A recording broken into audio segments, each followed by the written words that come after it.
ठीक है। तो जो हमने गॉस लॉ पढ़ा है उसको हम कैसे अलग अलग सिचुएशंस में अप्लाई करते हैं to find out electric field due to different charge distribution. आपको अलग अलग तरह का चार्ज डिस्ट्रीब्यूशन दिया जाएगा और आपसे कहा जाएगा कि इसकी वजह से इलेक्ट्रिक फील्ड निकालो। तो जैसे हमने डिस्कस किया था कि अगर चार्ज डिस्ट्रीब्यूशन कैसा है, सिमेट्रिकल है, चार्जेस कुछ सिमेट्री में प्लेस्ड हैं, तो उनकी वजह से इलेक्ट्रिक फील्ड निकालना यूजिंग गॉस लॉ काफी इजी हो जाता है।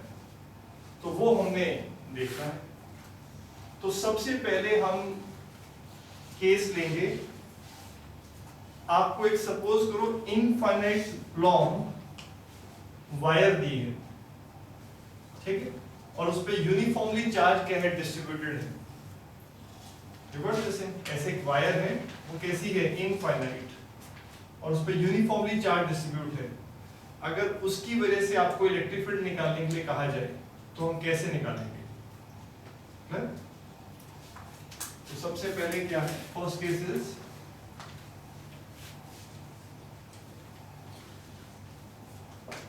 इलेक्ट्रिक फील्ड ड्यू टू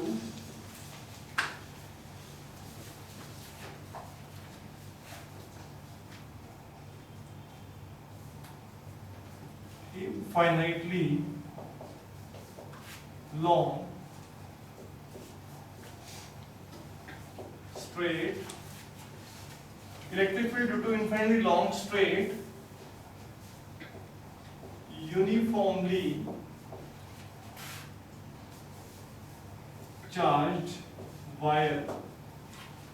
ये निकालना है सबसे पहले, electric field due to infinitely long straight uniformly charged wire।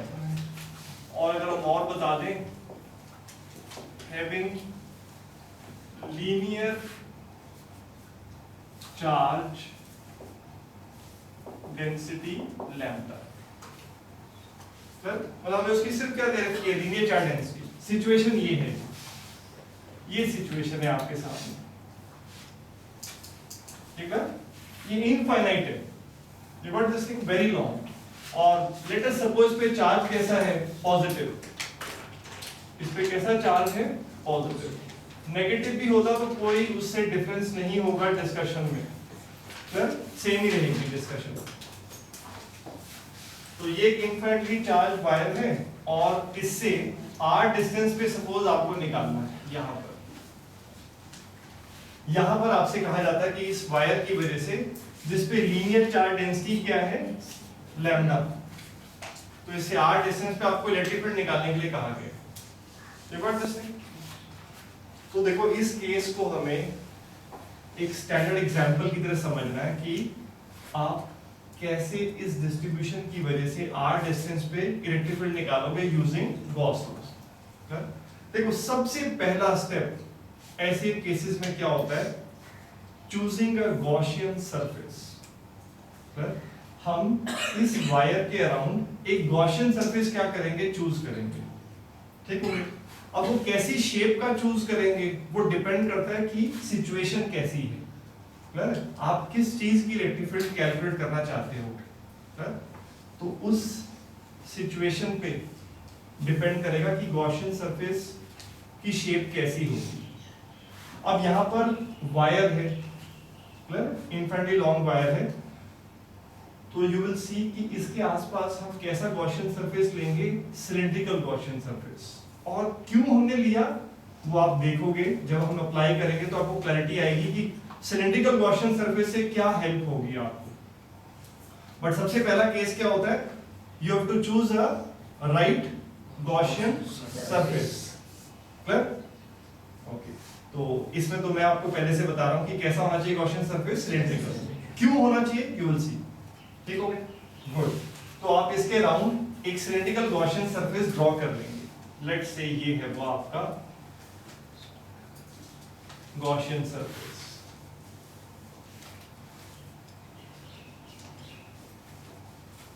ठीक है जी। पहले आप सिर्फ समझो जी, लिखो मत साथ साथ, ये क्लियर? तो आपने क्या बना लिया, एक cylindrical Gaussian surface. Let's say इस सिलेंडर की हाइट क्या है L, got it? And mind it, ये सिलिंड्रिकल गॉसियन सरफेस कैसा है? क्लोज, ऊपर से भी क्या है? क्लोज, नीचे से भी क्लोज, और ये क्या है? Curve surface. और फिगर से लगता है ना कि ओपन है, नहीं ओपन नहीं है, ठीक है, क्लोज बिल्कुल, और उसमें से रॉड पास कर रही है सेंटर से, गॉट इट? तो पहला स्टेप क्लियर है, गॉसियन सरफेस चूज करेंगे, गॉट इट? प्रॉपर शेप का। अब वो प्रॉपर शेप कैसे हम डिसाइड करेंगे? विद एक्सपीरियंस आप देखोगे, got it? First step done. Second step, हम इस गॉसियन सरफेस के लिए फ्लक्स कैलकुलेट करेंगे, ठीक है?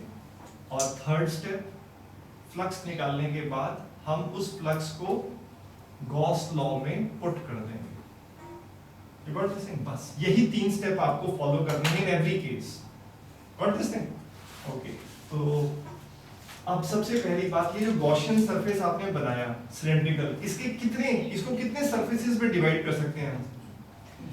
3 सरफेसेस में, मतलब 3 इनको कैटेगरीज में डिवाइड कर सकते हो। एक टॉप वाला सरफेस, एक बॉटम वाला, और एक क्या? साइड वाला कर्व सरफेस, ठीक है? 3 मेजर पार्ट्स में डिवाइड कर सकते हैं ना। तो लेट्स से ये आपका नंबर 1 सरफेस है, ये नंबर 2 सरफेस है, और ये जो कर्व्ड वाला है इसको क्या बोल दो आप? नंबर 3 सरफेस है। और तीनों सरफेस के लिए हमें क्या निकालना होगा? फ्लक्स, और उसको क्या कर लेंगे आप? Add up. तो पूरे गॉसियन सरफेस के लिए क्या आ जाएगा? फ्लक्स आ जाएगा। कोई भी डाउट इसमें? ओके, तो सबसे पहली बात हम क्या लिख सकते हैं कि flux through this complete Gaussian surface, हम उसको डिवाइड कर सकते हैं 3 पार्ट्स में, phi1, phi2 and what? phi3। कोई डाउट? Good, very good. अब टॉप वाले सरफेस के बारे में सोचो, टॉप वाला और बॉटम वाला फ्लैट है ना सरफेस, कर्व तो नहीं है, वो फ्लैट है। तो अगर फ्लैट सरफेस है तो उसके लिए आप एरिया वेक्टर डिफाइन कर सकते हो। क्या होता है area vector? Perpendicular to the surface and outwards, closed, जब भी कोई सरफेस होगा तो perpendicular and what? Outwards. Okay, तो इसका एरिया वेक्टर कैसे बनेगा पूरे सरफेस का? इसका एरिया वेक्टर इस डायरेक्शन में आ जाएगा, ये क्लियर? लेट्स से इसका एरिया कितना है? A, इसका एरिया कितना है? अपवर्ड। और इलेक्ट्रिक फील्ड इस इनफाइनाइट लाइन ऑफ चार्ज की वजह से इलेक्ट्रिक फील्ड कैसे होने वाली है? साइड वाइज, है ना? कैसे होने वाली है? Outward, side wise. कोई भी डाउट?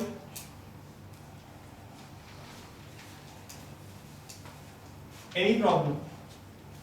ये इलेक्ट्रिक फील्ड होगी इनफाइनाइट वायर की वजह से साइड वाइज। ओके, तो ये जो टॉप वाला सरफेस है इसके लिए एरिया वेक्टर क्या हुआ? आउटवर्ड्स, और इलेक्ट्रिक फील्ड क्या हुई? Side wise. ये क्लियर है? एंगल कितना हो गया? 90 डिग्री। Got it? तो हम फ्लक्स इन तीनों के लिए निकालना स्टार्ट करते हैं। phi1 को आप क्या लिख सकते हैं? phi1 जनरल फॉर्मूला क्या होगा? E dot A, which is equal to EA cos theta. तो phi1 क्या हो गया? EA cos 90, cos 90 0। तो फ्लक्स क्या हो गया? 0। phi1 के लिए फ्लक्स 0, नंबर 1 सरफेस। यही बात किसके लिए वैलिड है? इसका भी एरिया वेक्टर किधर होने वाला है? डाउनवर्ड, और इलेक्ट्रिक फील्ड किधर है? साइडवाइज। तो एंगल कितना है? 90। तो नंबर 2 सरफेस बॉटम वाले के लिए फ्लक्स क्या हो जाएगा?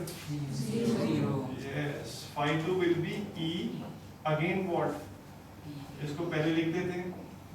You got this? General formula EA cos theta, और आपके phi2 क्या हो गया? EA cos 90, which is 0। You got this? ठीक है? तो टॉप और बॉटम सरफेस से कोई फ्लक्स पास नहीं कर रहा है क्योंकि इलेक्ट्रिक फील्ड है side wise. You got this? अब आ जाओ थर्ड सरफेस, कौन सा? जो सिलेंडर का कर्व्ड पोर्शन है। अब ये कैसा सरफेस है? कर्व्ड। जब भी कोई कर्व्ड सरफेस होता है तो हम उसके लिए फ्लक्स कैसे कैलकुलेट करते हैं? हाँ जी, ये देखो। यस, पहले हम एक छोटा सा क्या लेंगे? एरिया। उसके लिए क्या निकालेंगे? Small flux, mathematically E dot dA। फिर इसको क्या करेंगे? इंटीग्रेट पूरे सरफेस के लिए। Got it? तो चलो हम इसको अप्लाई करते हैं। यहाँ एक छोटा सा आपने क्या लिया, एरिया। इसका एरिया वेक्टर कहाँ होने वाला है, outwards.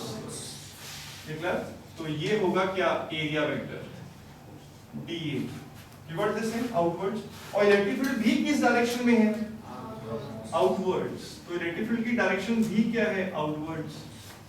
You got this thing? तो E और DA एरिया वेक्टर में एंगल क्या हुआ, 0। आप सिलेंडर में कहीं पर भी जाओ, गॉट इट, एरिया वेक्टर हमेशा क्या होगा, आउटवर्ड्स।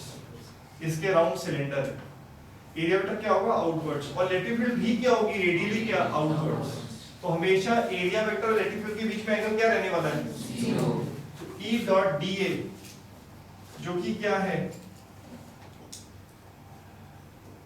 E DA cos क्या, थीटा। तो cos theta will become what, cos 0। You got this thing? So phi 3 is equal to E DA cos 0। cos 0 is 1। तो क्या बन गया, phi 3 E DA। Okay, very good। तो आप जरा ध्यान से देखो, phi 3 is equal to what, E DA। Got it? Dot पर हट गया, because E और DA में एंगल क्या है, 0। Now one very important thing, ये वायर है और जब आप गॉसियन सरफेस पे कहीं पर भी जाओगे, आप हमेशा वायर से कितने डिस्टेंस पे रहोगे, R। तो वी डोंट नो कि इलेक्ट्रिक फील्ड कितनी है, बट जो भी इलेक्ट्रिक फील्ड होगी वो हमेशा क्या रहेगी, कांस्टेंट। इलेक्ट्रिक फील्ड का मैग्नीट्यूड हमेशा क्या रहेगा, कांस्टेंट। तो हम इस इंटीग्रेशन से E को क्या ला सकते हैं, बाहर ला सकते हैं, because E will remain constant through out the what, Gaussian surface. Clear? तो E बाहर आ जाएगा, अंदर क्या रह जाएगा, D।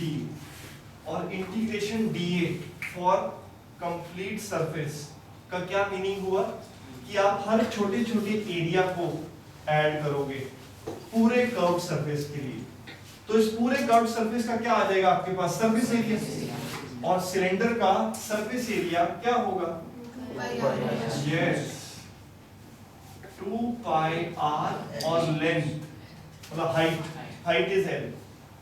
ये फ्लक्स आ गया, ये किसका फ्लक्स आ गया, कर्व्ड सरफेस के लिए फ्लक्स आ गया। ठीक है, तो हमने तीनों सरफेस के लिए निकाल दिया, 1 2 3।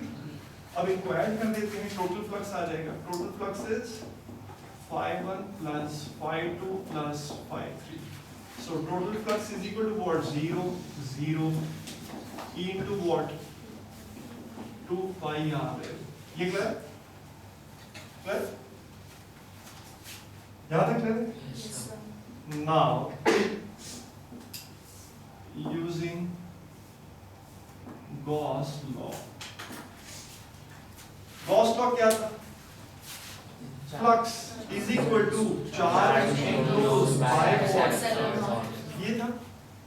इस गॉस लॉ में अब आप फ्लक्स की वैल्यू पुट कर दो और चार्ज एनक्लोज्ड की वैल्यू पुट कर दो, ठीक है। और फ्लक्स की वैल्यू क्या आई है, E into yes E into 2 pi RL, ये फ्लक्स है। नाउ लास्ट जो आपको बात समझनी है, चार्ज एनक्लोज्ड कितना है इस गॉसियन सरफेस में, How much charge is enclosed in this cylindrical Gaussian surface? बता सकते हो आप। इस cylindrical Gaussian surface के अंदर क्या पूरी इनफाइनाइट रॉड आ गई है, नहीं। कितनी लेंथ आई है, L।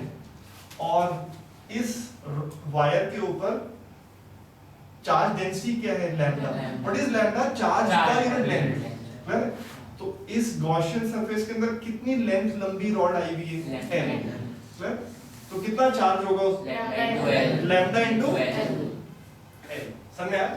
आपको बस ये पहचानना है कि इस गॉसियन सरफेस के अंदर कितनी लंबी रॉड है, L लेंथ की रॉड आ गई है, तो उस L लेंथ की रॉड पे कितना चार्ज होगा, लैम्डा इनटू L। तो बस ये बात है, थोड़ी सी समझनी होगी, ठीक है। Lambda into L upon what, ये L और L क्या हो गया, कैंसिल आउट। तो इलेक्ट्रिक फील्ड का आंसर क्या हो गया, it is lambda by what, 2 pi epsilon naught r। कोई भी डाउट, ठीक है। और आप इसमें ये बात जरूर नोट करके रखें that E is proportional to 1 by R. Point charge की इलेक्ट्रिक फील्ड कैसे वेरी करती थी 1 by R square, but infinite rod की इलेक्ट्रिक फील्ड कैसे वेरी करेगी 1 by R. क्लियर? कोई भी डाउट? तो ऑल इन ऑल सिर्फ कितने स्टेप्स हैं? 3. सबसे पहला we have to choose right Gaussian surface. Second, we find flux for that Gaussian surface. Third, then we use Gauss law, और Gauss law में आप फ्लक्स की वैल्यू और चाहे को उसकी वैल्यू पुट कर देंगे और वहां से इलेक्ट्रिक फील्ड आपके पास आ जाएगा. ठीक है? You got this thing?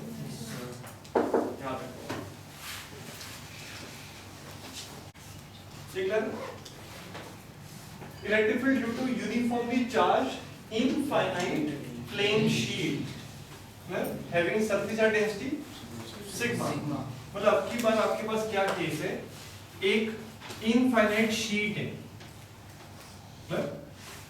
बहुत बड़ी एक चार्ज शीट है, और जब हम शीट बोलते हैं उसका मतलब थिकनेस क्या है? नेग्लिजिबल. थिकनेस नेग्लिजिबल है. ठीक हो गया? फिगर वाइज अगर हम रिप्रेजेंट करें तो कुछ इस तरह से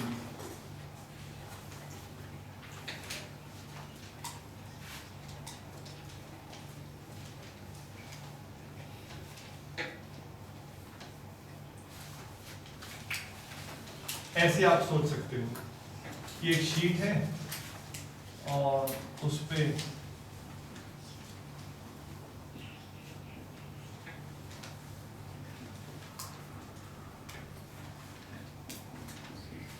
इस तरह से क्या है? पॉजिटिव चार्ज है, uniformly distributed. You got this? ठीक हो गया? Thickness is negligible. Got it? Very good. तो अब फिर से हमें इसकी वजह से क्या निकालना है? इस शीट से r डिस्टेंस पे लेट से आपको इलेक्ट्रिक फील्ड निकालनी है. Got it? Very good. अब फिर से हमें सीखना है कि इसमें गॉसियन सरफेस आप क्या लेंगे. क्लियर? तो इसमें गॉसियन सरफेस फिर से आप कैसा लोगे? Cylindrical Gaussian surface. हम देखो गॉसियन सरफेस ऐसा लेते हैं जिससे कि आपकी फ्लक्स की कैलकुलेशन क्या हो जाए? इजी हो जाए. बट जैसे आपने अभी इससे पहले वाला जो केस है इनफाइनाइट वायर, उसमें आपने गॉसियन सरफेस सिलिंड्रिकल लिया. वो इसलिए लिया कि अगर आप सिलिंड्रिकल गॉसियन सरफेस लेते हो तो फ्लक्स कैलकुलेट करते हुए EDA में से E बाहर आ जाता है, तो फ्लक्स कैलकुलेट करना कितना इजी हो जाता है. E बाहर क्यों आ पाया? बिकॉज पूरे गॉसियन सरफेस पर इलेक्ट्रिक फील्ड क्या थी? यूनिफॉर्म. अगर आप कोई और टेढ़ी मेढ़ी शेप ले लेते तो इलेक्ट्रिक फील्ड हर जगह क्या होती? डिफरेंट. तो आप E को बाहर नहीं निकाल पाते, तो कैलकुलेशन करनी डिफिकल्ट हो जाती. और हम इस लेवल पे तो आप कैलकुलस से नहीं कर पाते आप, है ना, इजीली. तो समझ में आया गॉसियन को कैसे लेना है कि फ्लक्स की कैलकुलेशन क्या हो जाए? Easy. Again you will see कि यहाँ पर भी गॉसियन पे कैसे लेना है? सिलिंड्रिकल. और क्यों लेना है? उससे फ्लक्स की कैलकुलेशन यू विल सी कि इजी हो जाएगी बहुत.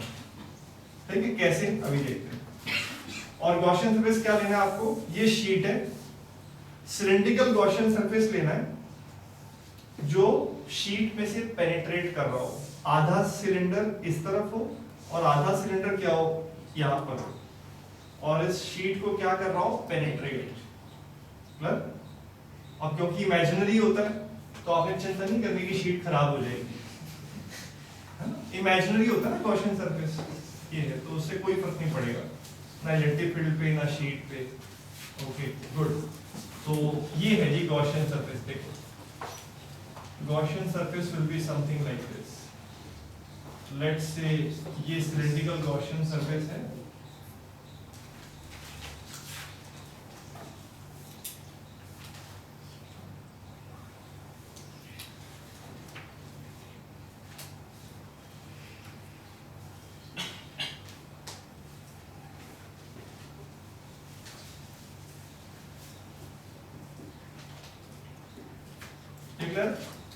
You got this thing. ये सिलेंड्रिकल गॉसियन सरफेस है आपका. और ये इसको क्या करेगा, यहाँ पर ऐसे कट करेगा शीट। ये बात समझ में आती है? कोई दिक्कत इसमें?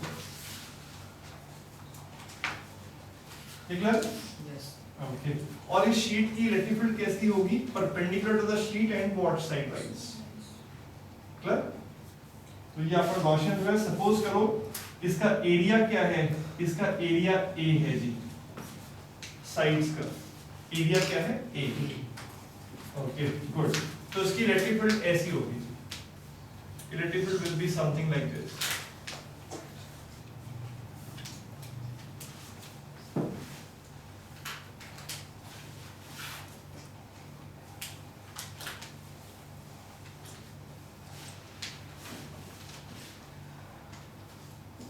ठीक है, साइड वाइज होगी इलेक्ट्रिक फील्ड। बट पहले समझो ध्यान से, ये क्लियर? अगेन ये जो सिलिंड्रिकल गॉसियन सरफेस है, इसको कितने सरफेसेस में डिवाइड कर सकते हैं? 3। दो तो ये एंड वाले एरियाज फ्लैट और तीसरा ये कर्व्ड वाला। ठीक है? ओके, तो उसको 3 उसमें डिवाइड कर दो। ये नंबर 1, ये आपका नंबर 2 और ये थर्ड वाला क्या है, ये कर्व्ड वाला। ठीक है? थर्ड ये curve. Got it?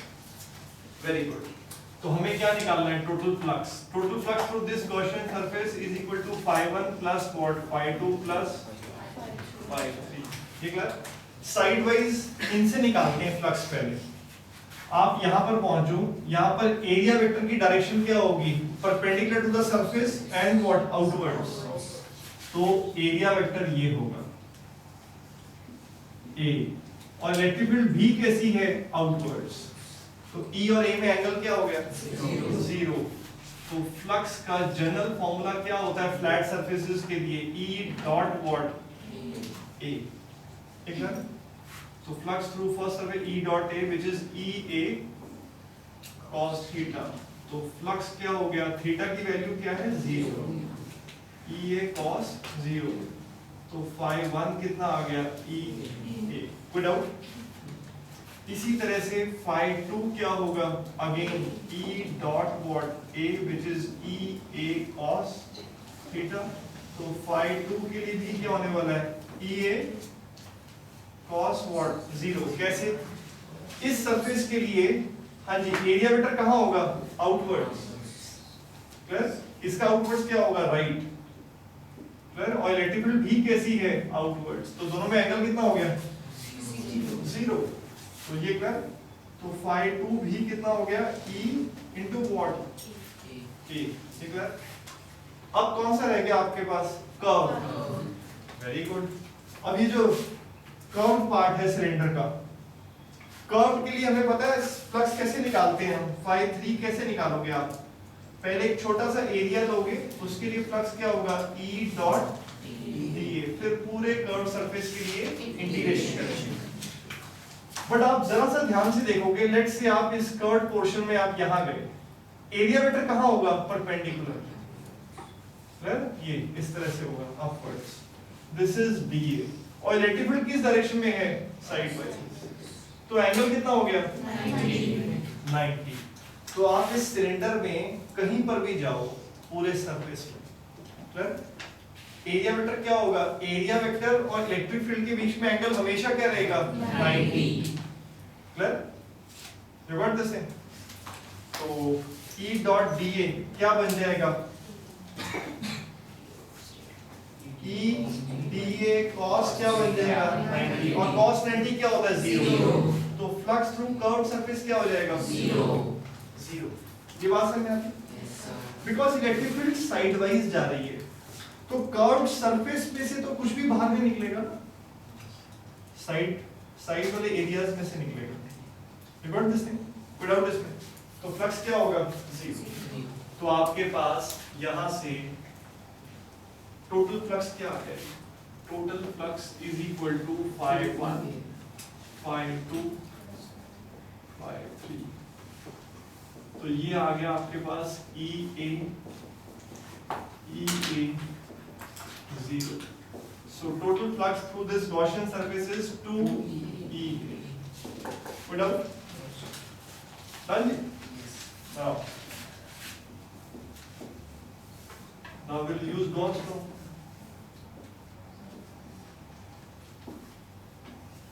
Phi is equal to charge enclosed by what? Gauss law.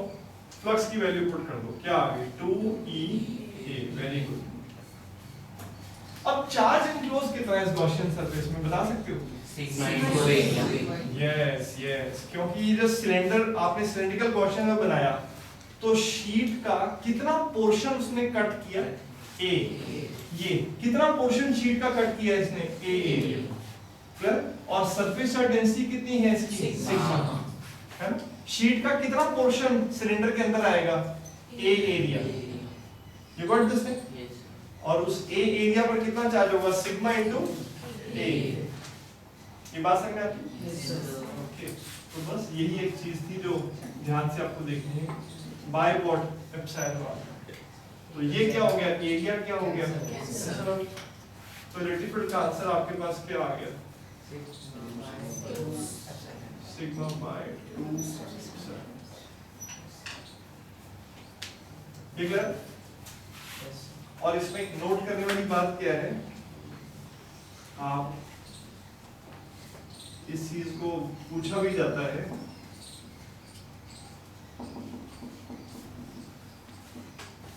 Electric field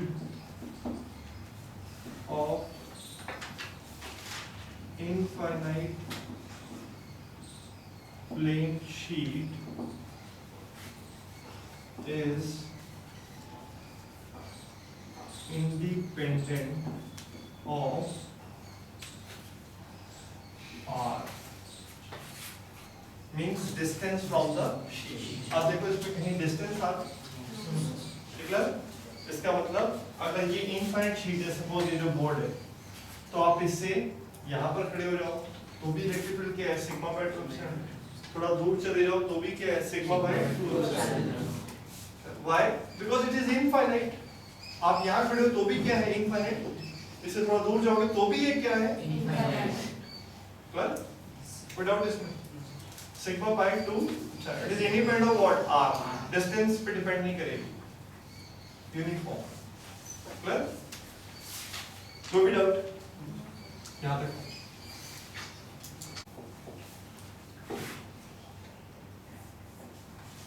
Electric field due to uniformly charged spherical shell। spherical shell मतलब ये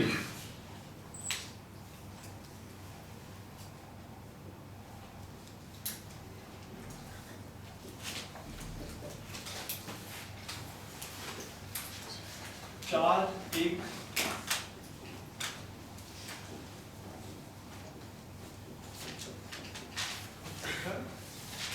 स्फीयर के सरफेस पे क्या है?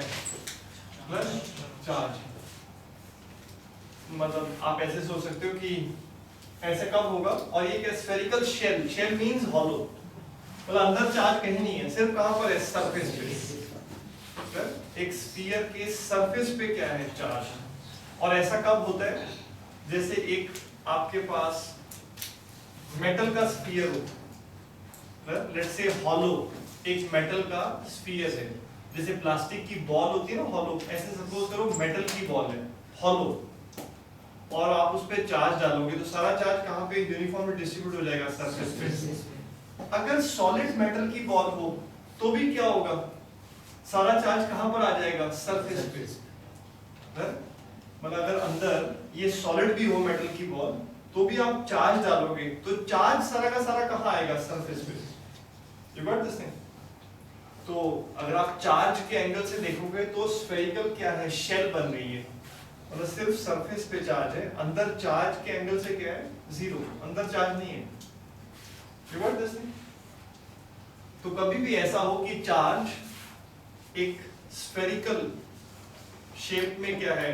डिस्ट्रीब्यूट है, और स्फीयर का रेडियस क्या है? R। अंदर कुछ नहीं है चार्ज, सिर्फ सरफेस पे है। तो इसकी वजह से हम इलेक्ट्रिक फील्ड कैसे निकाल सकते हैं? अगेन यूजिंग गॉस लॉ हम निकाल सकते हैं। अब इसमें 3 केसेस हैं। क्या? इलेक्ट्रिक फील्ड निकालनी है इसकी वजह से, तो ऑब्वियस सा क्वेश्चन है कि कहाँ निकालनी है? बाहर खड़े हो आप शेल के, सरफेस पे खड़े हो, या अंदर खड़े हो? ठीक है? सो So 3 cases: outside, on the surface, inside. Clear? But again method वही है, same. You got this thing? तो सबसे पहला केस लेते हैं जी. First case is at any point P. Easy वाला केस से करते हैं. Outside the shell. At any point P outside the shell हमने निकालनी है. और मैथमेटिकली अगर बोलें R is greater than what? Capital R. आपका सेंटर से जो डिस्टेंस है स्मॉल r, वो रेडियस से क्या है? ज्यादा है. इसमें विदाउट इसमें स्मॉल r किसका डिस्टेंस है जहां पे हम निकालना चाहते हैं. Got it? तो सिचुएशन ये है. लेट्स से ये सपोज करो शेल है, और इसके ऊपर क्या है? चार्ज है.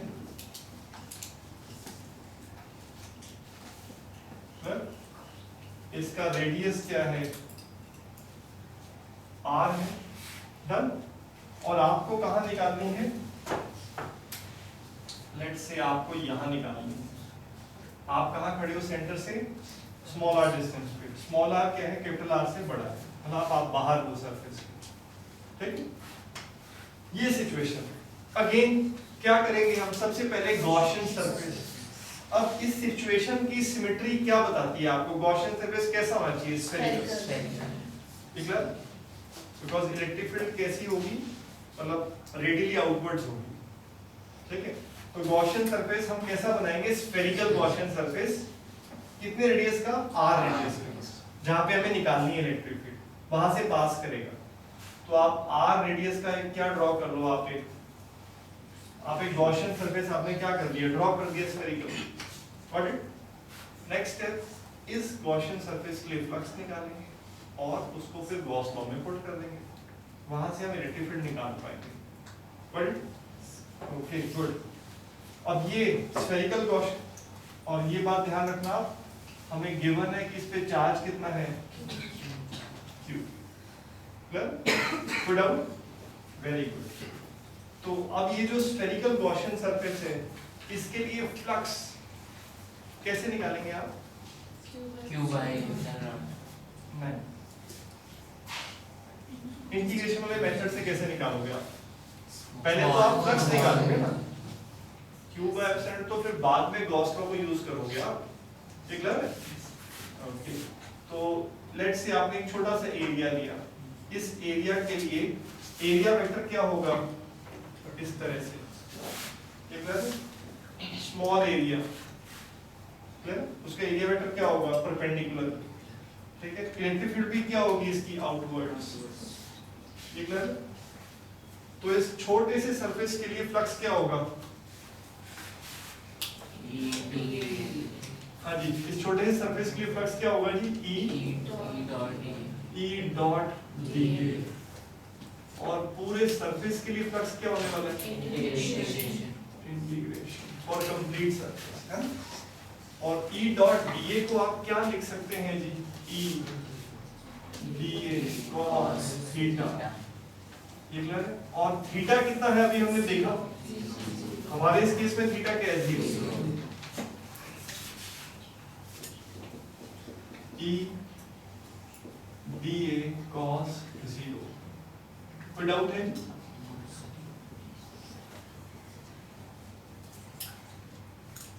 ठीक है? Any problem? तो आपका बन गया जी ये क्या? Flux is E dA. कोई डाउट है? ठीक है? अब आप ये बात नोटिस करो कि इस पूरे सरफेस पे आप कहीं पर भी चले जाओ, आप हमेशा सेंटर से कितने डिस्टेंस पे हो? r. तो जो भी इलेक्ट्रिक फील्ड होगी वो क्या रहेगी? यूनिफॉर्म. हमें नहीं पता कितनी है, बट जो भी होगी वो यूनिफॉर्म होनी चाहिए, बिकॉज हमारा डिस्टेंस हमेशा सेंटर से r है. तो E पूरे गॉसियन सरफेस पे क्या रहेगी? यूनिफॉर्म. इसीलिए हमने ऐसा गॉसियन सरफेस लिया है. ठीक है? ताकि फ्लक्स की कैलकुलेशन करते वक्त E बाहर आ जाए. तो E comes out. तो क्या बन गया जी? Integration dA. dA क्या है? ये कह रहे हैं इंटीग्रेशन फॉर कंप्लीट सरफेस। आप छोटे छोटे एरियाज को ऐड करोगे पूरे स्फेरिकल सरफेस के लिए, तो स्फीयर का सरफेस एरिया बन जाएगा। Very good. तो फ्लक्स क्या आ गया जी? E into 4 pi r square. Flux आ गया आपके पास। अब आप ये फ्लक्स की वैल्यू गॉस लॉ में पुट कर देंगे, ठीक है। Now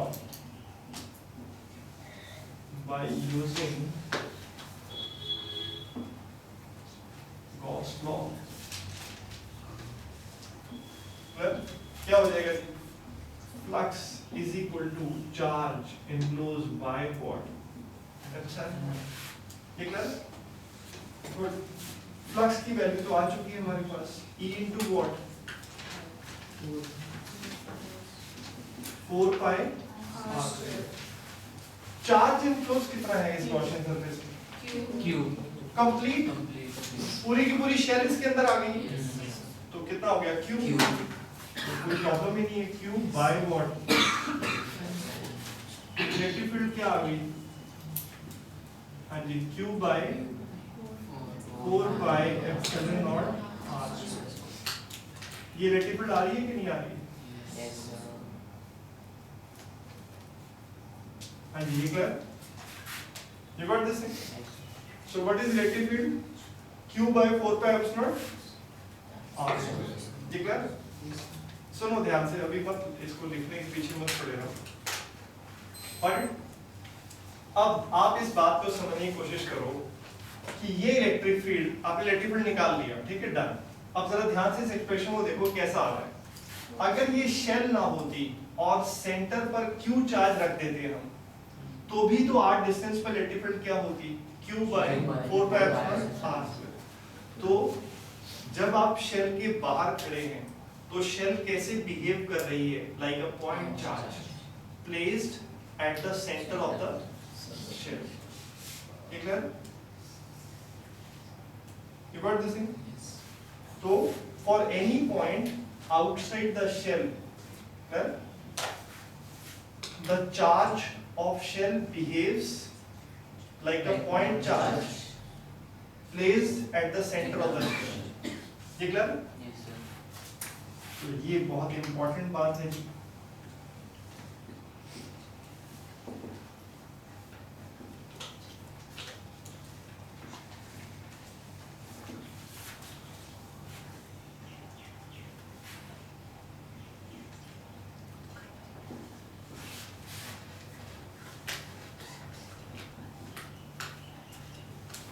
For any point outside the shell, the charge on the shell behaves like a point charge placed at its center. ये क्लियर है? कोई डाउट इसमें? ठीक हो गया? इसको शेल थ्योरम भी बोलते हैं, ठीक है। तो अगर आप शेल के बाहर खड़े हैं तो आपको नहीं सोचना कि चार्ज शेल की शेप में, आपको सोचना है कि चार्ज क्या है? Point charge. कहाँ पड़ा है? और सीधा आप इलेक्ट्रिक फील्ड लिख दो। ठीक है? कोई भी doubt? Okay, very good. Now second case is very simple. वो क्या है जी? देखो ध्यान से देखो इधर। पहला केस हो गया आउटसाइड। अब हम धीरे धीरे बाहर से हम अंदर की तरफ आ रहे हैं, आउटसाइड सरफेस पे। चलो सेकंड आ जाते हैं। At surface of shell R is equal to क्या हो गया? R हो गया। क्लियर? तो अब की बार आप कहां खड़े हैं? Now this time you are on surface. तो अब की बार फिगर कैसी होगी? कुछ ऐसी होगी। ये है आपकी शेल, ठीक है। रेडियस क्या है इसका? R। और अब की बार आप कहां खड़े हैं? सरफेस पे। सरफेस पे निकालना चाहते हो ना आप? तो आप सरफेस पर क्या बनाओगे, ये बिल्कुल सरफेस से टच करता हुआ क्या बनाओगे, गॉसियन सरफेस। अब आपको दिखाने के लिए थोड़ा सा साइड में दिखाया, बट बिल्कुल क्या है, सरफेस। ठीक हो गया, ओके। और चार्ज तो इस पे है ही।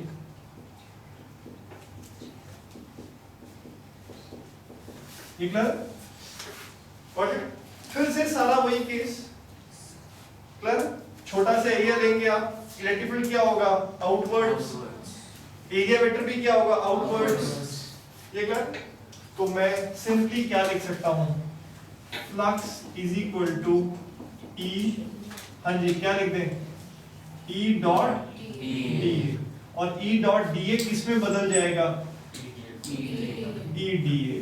क्लियर, क्योंकि इलेक्ट्रिक फील्ड और एरिया वेक्टर क्या होंगे, आउटवर्ड्स। क्लियर, एरिया वेक्टर और इलेक्ट्रिक फील्ड क्या होने वाले हैं, आउटवर्ड्स। ठीक है, एंगल क्या होगा, 0। ई डी ए, ई बाहर, फ्लक्स क्या बन जाएगा, हाँ जी flux will be what, E बाहर इंटीग्रेशन ऑफ क्या, डी ए, जो कि क्या बन जाएगा, E into 4 pi R square. ये पूरा समराइज कर दिया मैंने। क्लियर, रिकॉर्ड दिस थिंग, वही सारे स्टेप्स होंगे। Good. Now by using Gauss law, फिर से क्या हो जाएगा, flux is equal to what, charge enclosed by what, epsilon. Flux क्या है, E इनटू व्हाट, 4 पाई, हाँ जी। ये बस हमने यहाँ पे ठीक नहीं लिखा, क्या लिखना चाहिए था, कैपिटल आर, क्योंकि आपके पास गॉसियन सरफेस का रेडियस क्या है, कैपिटल आर। तो into 4 pi R square is equal to, charge enclose कितना है, कंप्लीट। क्लियर, तो रेक्टिफिकेशन का आंसर क्या आ गया, Q by 4 pi epsilon naught R square. फिर से वही, अगर आप सरफेस पे खड़े हो तो भी सरफेस का मतलब क्या हुआ, जस्ट आउटसाइड। फिर ये बात वैलिड है, जस्ट आउटसाइड खड़े हो ना, तो पूरा चार्ज फिर से कैसे बिहेव करेगा, जैसे कहा है सेंटर पे। तो आप आर डिस्टेंस पे खड़े हो, आर डिस्टेंस पे इलेक्ट्रिक फील्ड क्या होती है, Q by 4 pi epsilon R square. कोई डाउट, डन जी, समझ में आई बात। Third and the last thing, वो क्या है जी, at any point P inside the shell, and that means what, R less than what, capital R। तो फिर से ये आपकी शेल है सपोज, ठीक है, रेडियस R है, शेल पे चार्ज है। कोई डाउट, ठीक है। और अब की बार आप कहां खड़े हो, शेल के अंदर खड़े, सेंटर से इनलेट से आप यहां पर खड़े हो, है ना, आर डिस्टेंस पर यहां पर, और आपसे कहा जा रहा है कि इलेक्ट्रिक फील्ड निकालो। फिर से आप गॉसियन सरफेस कैसा बनाओगे, स्फेरिकल। ये आपने गॉसियन सरफेस सपोज बना दिया, ठीक है, स्फेरिकल। फिर से इस गॉसियन सरफेस के लिए क्या निकालोगे, फ्लक्स।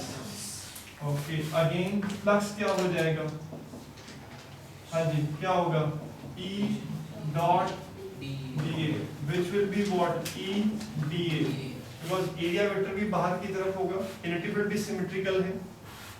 ओके, तो ये क्या होने वाला है जी, now this will be what, याद है clear, okay, so it becomes what, E into what, 4 pi small r square. ये क्लियर, ओके। फिर से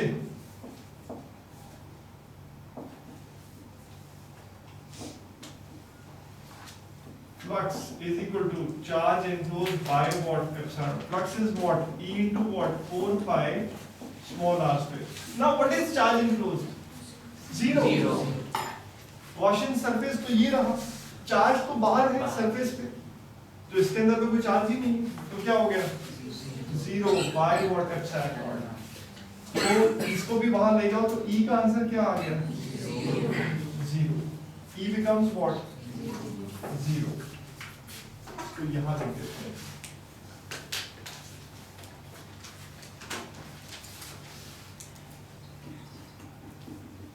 ठीक है, पुट आउट इसमें थी तो रेक्टिफाइड बिकम्स 0।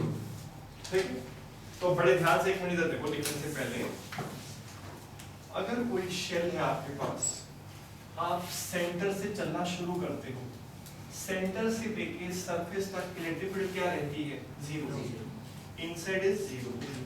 सरफेस पर पहुंचते हो तो अचानक इलेक्ट्रिक फील्ड क्या हो जाएगी Q/4πr, और फिर आप सरफेस से बाहर जाते हो तो इलेक्ट्रिक फील्ड क्या होगी, कम होगी, रिड्यूस होगी, और वो कितनी होगी, ये R जैसे से बढ़ता जाएगा इलेक्ट्रिक फील्ड क्या होती जाएगी, रिड्यूस होती जाएगी।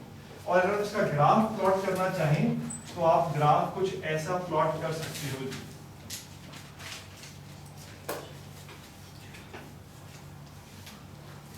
आप यहां समझने के लिए ऐसे देखो,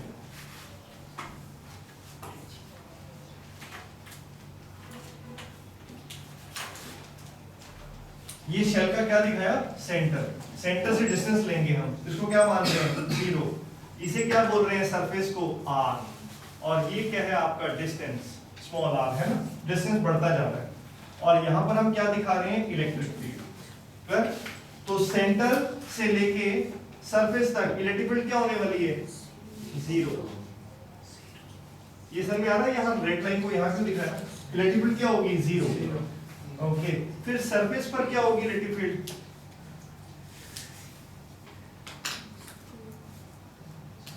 सरफेस पर ये वैल्यू होगी, ये वैल्यू कितनी है Q/4πε0 r² मैक्सिमम, और इसके बाद इलेक्ट्रिक फील्ड क्या होगी, यहां से डिक्रीज होगी। कैसे होगी डिक्रीज, ये क्या पुट आउट इसमें, तो this will be how electric field will vary for shell. ये बहुत बार क्वेश्चन पूछा गया है। वेल वॉच में, हाँ जी done, yes sir, clear, okay. अब जो लास्ट केस है ना वो बिल्कुल इससे मैच कर रहा है, एक्सेप्ट वन केस, एक केस डिफरेंट है क्या, देखो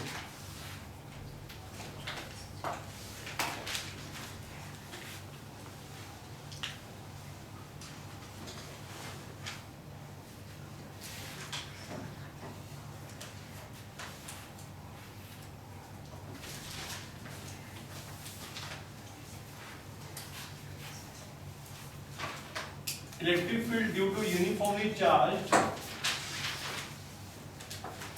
non-conducting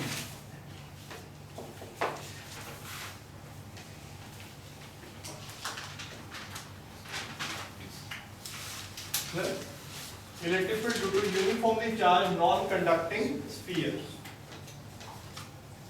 ठीक, अब देखो इसका क्या मतलब है। लास्ट केस क्या था जो हमने ड्रॉ कर रखा है कि शेल सारा चार्ज कहां था, सरफेस ऑफ स्फीयर से। ऐसा कब होगा, जब आप किसी मेटेलिक स्फीयर पे चार्ज डाल दो तो सारा चार्ज कहां आ जाएगा, स्फीयर। अगर वो हॉलो हो, हॉलो है तो है ही सरफेस, तो सारा चार्ज सरफेस भी होगा, हमको दिक्कत नहीं होती सोचने में। बट अगर सॉलिड मेटेलिक कंडक्टर है तो भी आप चार्ज डालोगे तो अंदर नहीं रहेगा चार्ज मटेरियल में, कहां आ जाएगा, स्फीयर पे, सरफेस पे। क्यों, बिकॉज चार्ज रिपेल करता है, दूर रहना चाहता है एक दूसरे से, तो सरफेस पे आएगा। तो चाहे हॉलो मेटेलिक कंडक्टर हो या कैसा हो, सॉलिड हो, ये केस होगा, क्लियर। बट सपोज करो आपके पास कोई इंसुलेटर है और आपने उसमें चार्ज डाल दिया, इंटरनल फिल कर दिया उसको, तो इंसुलेटर का मतलब क्या होगा कि चार्ज की मूवमेंट अलाउड नहीं है, आप जहां चार्ज को डालेंगे चार्ज वहीं रह जाएगा, it will not come to surface. ठीक है, तो अब हमने वो वाला केस पढ़ना है, electric field due to uniformly charge non conducting sphere. ठीक है, तो मतलब चार्ज को आपने इस तरह से रखा हुआ है, चार्ज अब यहां नहीं है, चार्ज क्या है, फील्ड है, इस पूरे वॉल्यूम में चार्ज क्या है, ये जो मैं डॉट्स बना रहा हूं ये क्या है, चार्ज। ये लेट्स से पॉजिटिवली चार्ज है तो ये फील्ड है ये। फिर आर रेडियस का स्फीयर का वॉल्यूम चार्ज से क्या है, फील्ड। Got it? इसको वॉल्यूम चार्ज डिस्ट्रीब्यूशन बोलते हैं, वॉल्यूम में है चार्ज। गुड। अगेन इसके तीनों केसेस हैं सेम, और हमें इसको रब भी नहीं करना होगा, तो बिल्कुल मैचिंग है एक केस के अलावा। क्लियर? सबसे पहले अगर आप इस स्फेरिकल डिस्ट्रीब्यूशन के कहां खड़े हैं, बाहर, तो बस अब ये शेल नहीं है, अब की बात क्या है,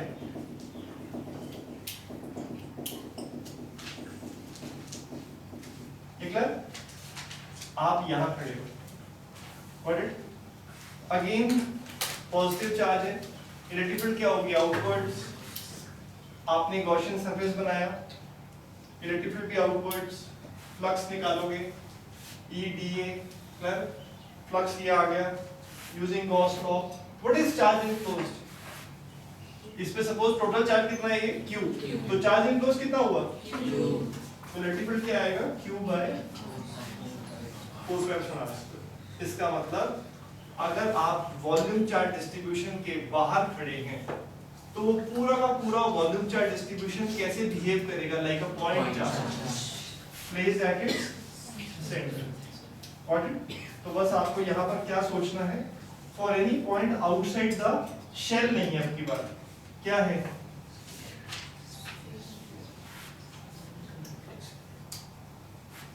outside the spherical charge distribution. Clear? मैं इसको यहां रिप्लेस कर रहा हूं, क्या यहां पर क्या आएगा, spherical charge distribution for any point outside the spherical charge distribution, the charge on the, again ये शेल नहीं, इसके लिए भी क्या आएगा, सेम। यहां पर क्या रिप्लेस होगा, same. Clear? The charge on the spherical charge distribution behaves like a point charge placed at its center। समझ में आया? ओके, पहला स्टेप हो गया। अब आ जाओ सेकंड पे। अगर आप सरफेस पे आ जाएंगे तो भी surface means what, just outside. Clear? फिर से वही वाला केस है, ये पूरा जो चार्ज है, क्लियर? फिर से क्या होगा, फ्लक्स क्या होगा, E into what, 4πr², Q by 4π∈r²। कोई डाउट? डन हो गया? तो आउटसाइड और सरफेस तो वही बात है, ठीक है? बस एक केस डिफरेंट होगा, क्या, एट एनी पॉइंट इनसाइड।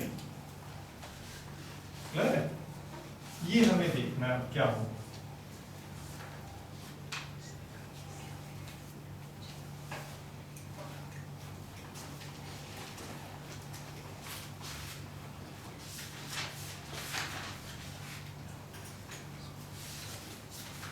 देखिए,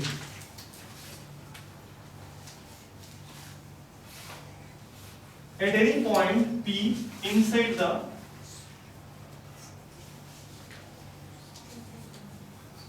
spherical charge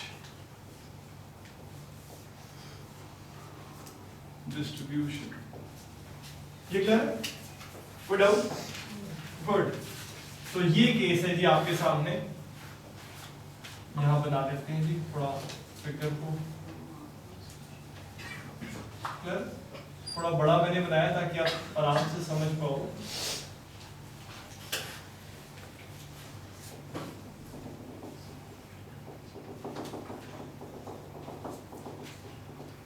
ठीक है, volume charge distribution,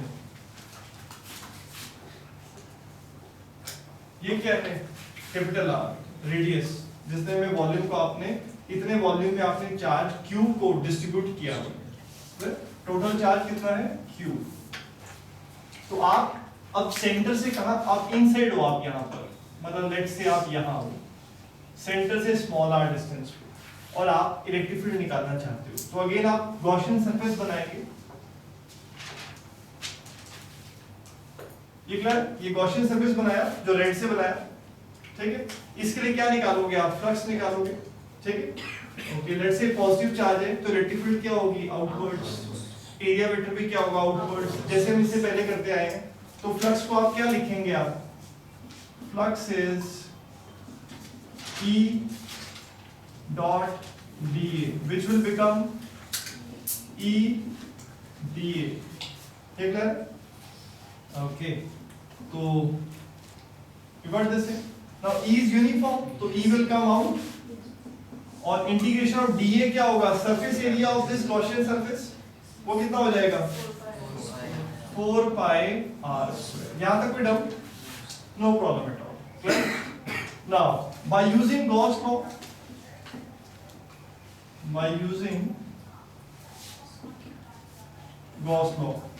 flux is equal to what? Charge enclosed by epsilon, ये कितना है? E into what? 4 pi r square। Charge enclosed कितना है? बस ये है इसमें ट्रिकी बात। मुझे इतना बताओ, इस गॉसियन सरफेस के अंदर कैपिटल Q चार्ज होगा, उससे ज्यादा होगा या उससे कम होगा?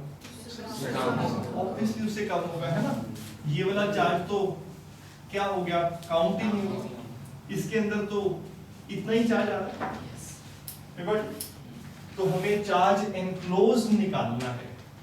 Very simple, unitary method use कर लेंगे हम।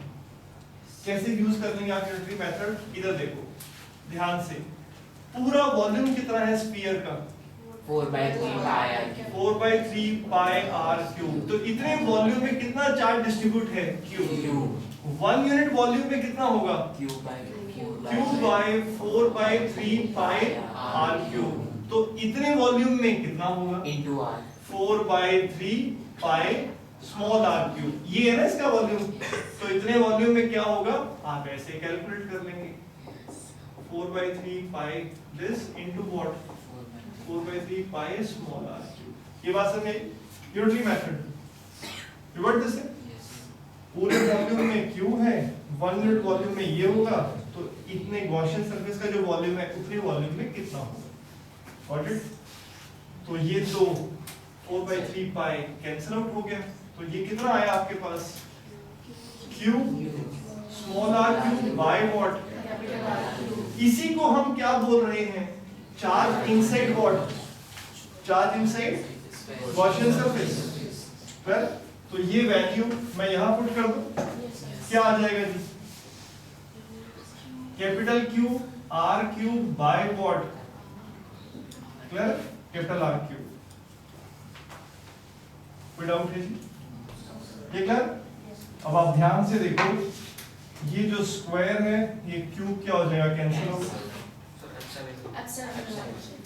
हाँ जी बिल्कुल, वो तो रहेगा जी। क्लियर है? और इलेक्ट्रिक फील्ड कितना लिख देंगे आप? इलेक्ट्रिक फील्ड को लिख देंगे आप Q by 4 pi epsilon naught, clear? R cube into what? Small r। Clear?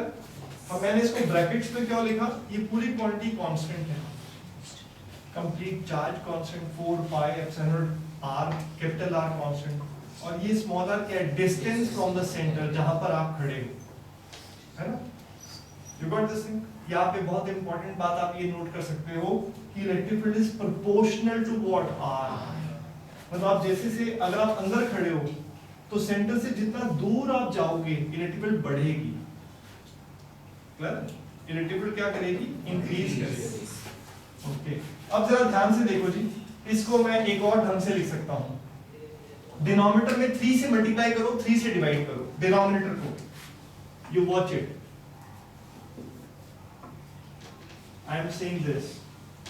आप इस चीज को ऐसे देखो, 3 से मल्टीप्लाई और 3 से डिवाइड, तो ये क्या बन गया? 4/3 pi r cube, और एप्सिलॉन है एज इट इज, और r तो एज इट इज है ही। ये क्लियर है? देख रहे? इसी को फर्क नहीं पड़ता तो कैंसिल हो जाएगा, ठीक है। पर ये चीज क्या बन रही है? Volume charge. Yes, charge divide by what? ये क्या है? Volume. Charge divide by volume, तो ये क्या हो गया, वॉल्यूम चार्ज डेंसिटी रो से डिनोट करते हैं। तो क्या बन गया एक्सप्रेशन इलेक्ट्रिक फील्ड का, इलेक्ट्रिक फील्ड का एक्सप्रेशन बन गया rho r by what 3, very very important relation, rho r by 3 epsilon. और अगर आप इलेक्ट्रिक फील्ड की डायरेक्शन देखना चाहते हैं तो इलेक्ट्रिक फील्ड की वही डायरेक्शन होगी जो पोजीशन वेक्टर की डायरेक्शन होगी, fit out if charge is positive. ये क्लियर? इसमें रो क्या है, volume charge density, total charge divide by total volume. ठीक है, आप देख सकते हो इलेक्ट्रिक फील्ड इनसाइड कैसी है, प्रोपोर्शनल टू आर। और अगर इसका हम ग्राफ बनाएं तो ग्राफ कुछ ऐसा होगा, ये देखो graph will be something like this. ये क्या है, इलेक्ट्रिक फील्ड, और ये क्या है, डिस्टेंस। तो ग्राफ इस तरह से जाएगा,